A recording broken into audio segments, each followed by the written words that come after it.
Hello students, today's topic will be about principles and objectives of impressions in complete dentures. In this part 1 is today's class. Contents include introduction, history, definitions, principles and objectives of impression making. In part 1 we are going to cover up to support. Introduction. The journey towards successful complete denture fabrication begins with making accurate impressions. All subsequent steps that are necessary for complete denture fabrication will be greatly diminished if denture base does not fit due to inadequate impression. Search for literature reveals there is constant evolution in impression principles, technique and materials. Whatever materials or technique used, good impressions are basic needs of a successful denture. Going to history, before the middle of 18th century, there was no method for producing an impression of the alveolar ridges. A widely used method at that time was the painting of the ridge with a dye and the pressing of a block of ivory or bone against the dyed surfaces.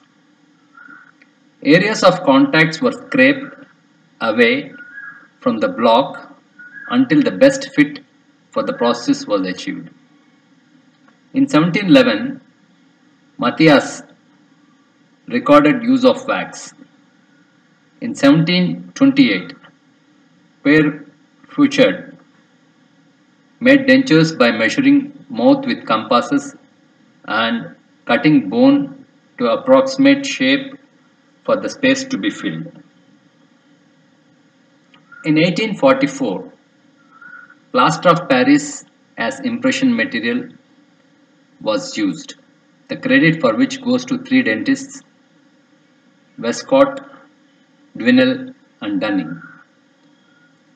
In 1848, Gattaparcha was first introduced, which was placed in boiling water, kneaded and molded same way as wax and immediately inserted firmly into mouth. In 1930s, Ward and Kelly made a first zinc oxide regional impression.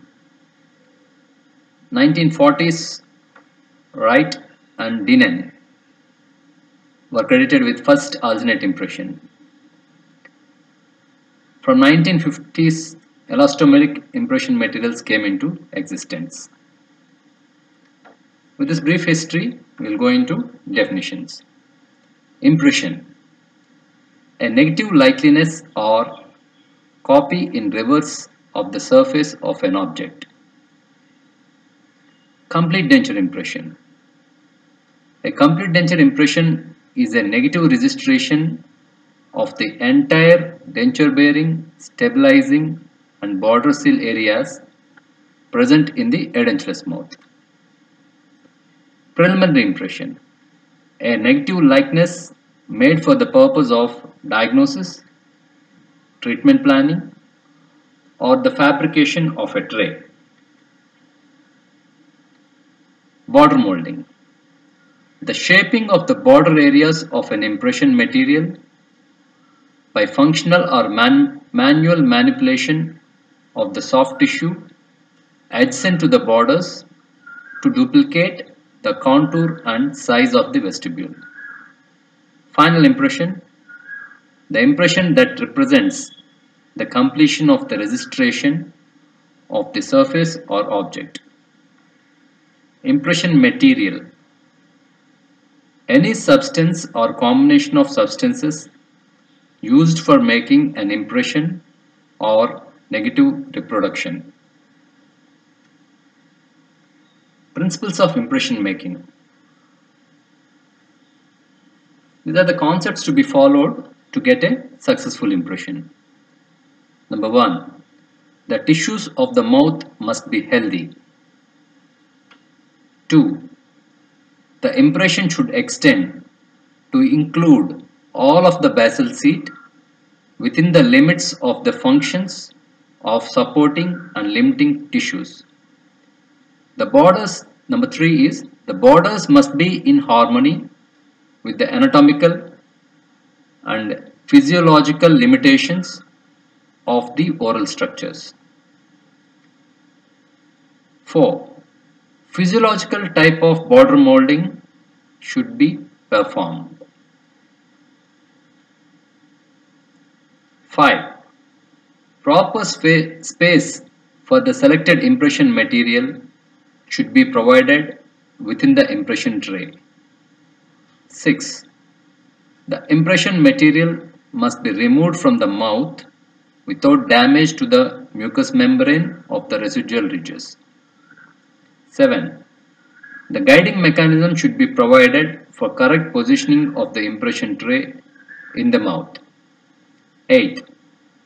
The tray and the impression material should be made of dimensionally stable materials. 9.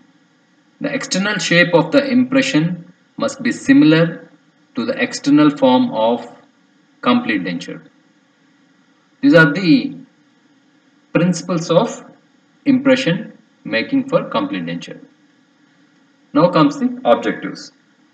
There are basically 5 objectives: preservation of the remaining residual ridge, support, retention, stability, and aesthetics. So these 5 factors are the objectives of impression making.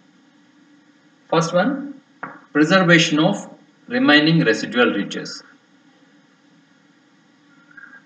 Muller-Dewan stated that the preservation of that which remains is of utmost importance and not the meticulous replacement of that which has been lost. This is achieved by doing the following: to cover as much of the supporting area as possible,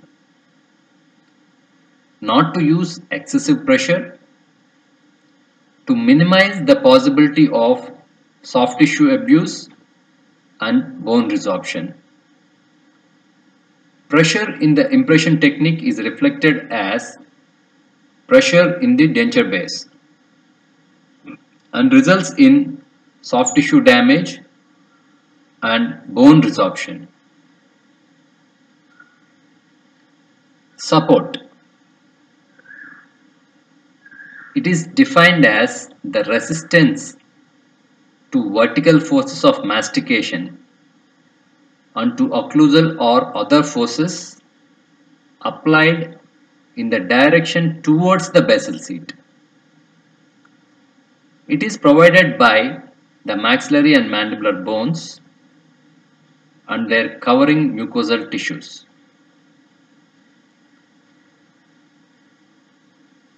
Maximum coverage provides the snowshoe effect, which distributes the applied force over as wide an area as possible.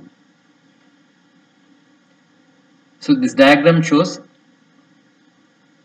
the distribution of load under the denture. So when you cover as much of the area within the limits, the load distribution will be better. That is, force per unit area will be less. Areas of support: primary stress bearing areas, secondary stress bearing areas, and slight areas, that means which can take minimal pressure, minimal load.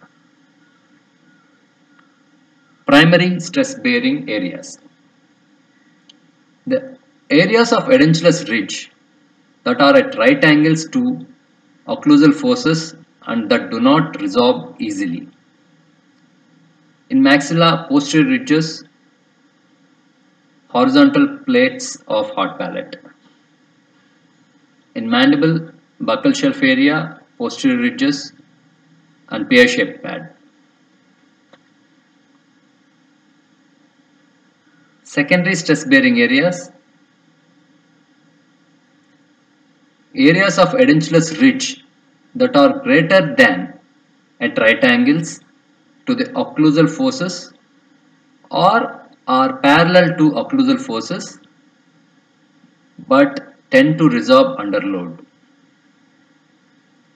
In maxilla, anterior ridge on all ridge slopes. Again in mandible, anterior ridge and all ridge slopes. Areas of slight means minimal pressure or the areas of very displaceable soft tissues. That is all the vestibular areas that provide very little support but are needed for peripheral seal. See, when we achieve a slight pressure in the peripheral areas to achieve the peripheral seal. So these are the areas of support. Thank you.